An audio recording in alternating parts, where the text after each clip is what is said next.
847. Her final summer was it, and yet we guessed it not, if tenderer industriousness pervaded her we thought. A further force of life, developed from within, when death lit all the shortness up, it made the hurry plain. We wondered at our blindness, when nothing was to see, but her Carrara guidepost, at our stupidity. When duller than our dullness, the busy darling lay, so busy was she, finishing, so leisurely were we. 848.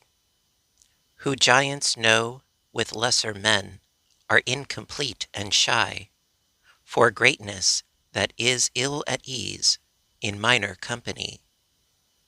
A smaller could not be perturbed, the summer gnat displays, unconscious that his single fleet do not comprise the skies.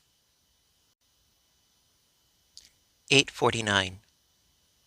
By my window have I for scenery just a sea with a stem. If the bird and the farmer deem it a pine, the opinion will do for them. It has no port, nor a line, but the jays that split their route to the sky, or a squirrel whose giddy peninsula may be easier reached this way. For inlands, the earth is the under side, and the upper side is the sun, and its commerce, if commerce it have, of spice I infer from the odors born. Of its voice to affirm, when the wind is within, can the dumb define the divine? The definition of melody is, that definition is none. It suggests to our faith, they suggest to our sight. When the latter is put away, I shall meet with conviction I somewhere met that immortality. Was the pine at my window a fellow of the royal infinity? Apprehensions are God's introductions, to be hallowed accordingly. 850. Defrauded I a butterfly, the lawful heir for thee. 851. I want, it pleaded. All its life I want was chief, it said, when skill entreated it, the last, and when so newly dead. I could not deem it late to hear that single steadfast sigh the lips had placed as with a please toward eternity. 852. It was a grave, yet bore no stone, enclosed 'twas not of rail, a consciousness its acre, and it held a human soul. Entombed by whom? For what offense? If home or foreign born, had I the curiosity, 'twere not appeased of men. Till resurrection I must guess, denied the small desire, arose upon its ridge to sow, or take away a briar. 853. She staked her feathers, gained an arc, debated, rose again, this time beyond the estimate of envy or of men. And now among circumference her steady boat be seen, at home among the billows as the bough where she was born. 854. Despair's advantage is achieved by suffering despair. To be assisted of reverse, one must reverse have bore. The worthiness of suffering, like the worthiness of death, is ascertained by tasting, as can no other mouth. Of savours make us conscious, as did ourselves partake. Affliction feels impalpable until ourselves are struck. 855. Two were immortal twice, the privilege of few.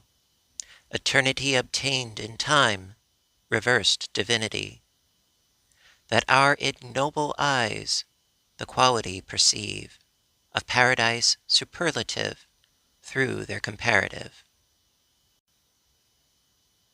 856. I play at riches to appease the clamoring for gold. It kept me from a thief, I think, for often overbold. With want and opportunity I could have done a sin, and been myself that easy thing, an independent man. But often as my lot displays, too hungry to be born, I deem myself what I would be, and novel comforting. My poverty and I derive, we question if the man who own esteem the opulence as we who never can. Should ever these exploring hands chance sovereign on a mine, or in the long uneven term to win become their turn, how fitter they will be for want, enlightening so well, I know not which desire or grant be wholly beautiful. 857. She rose to his requirement, dropped the playthings of her life, to take the honorable work of woman and of wife. If aught she missed in her new day of amplitude or awe, or first perspective or the gold in using wear away, it lay unmentioned as the sea develop pearl and weed, but only to himself be known the fathoms they abide. 858. Time feels so vast that were it not for an eternity, I fear me this circumference engross my finity. To his exclusion who prepare by process of size for the stupendous vision of his diameters. 859. Who court obtain within himself sees every man a king, and poverty of monarchy is an interior thing. No man depose whom fate ordain, and who can add a crown to him who doth continual conspire against his own. 860. No notice gave she, but a change, no message but a sigh, for whom the time did not suffice that she should specify. She was not warm, though summer shone, nor scrupulous of cold, though rime by rime the steady frost upon her bosom plied. Of shrinking ways she did not fright, though all the village looked, but held her gravity aloft, and met the gaze direct. And when adjusted like a seed in careful fitted ground, unto the everlasting spring, and hindered but a mound, her warm return, if so she chose, and we imploring drew, removed our invitation by, as some she never knew. 861. They say that time assuages, time never did assuage, and actual suffering strengthens, as sinews do with age. Time is a test of trouble, but not a remedy. If such it proved too, there was no malady. 862. On the bleakness of my lot, bloom I strove to raise. Late my garden of a rock yielded grape and maize. Soil of flint, if steady tilled, will refund the hand. Seed of palm by Libyan sun, fructified in sand.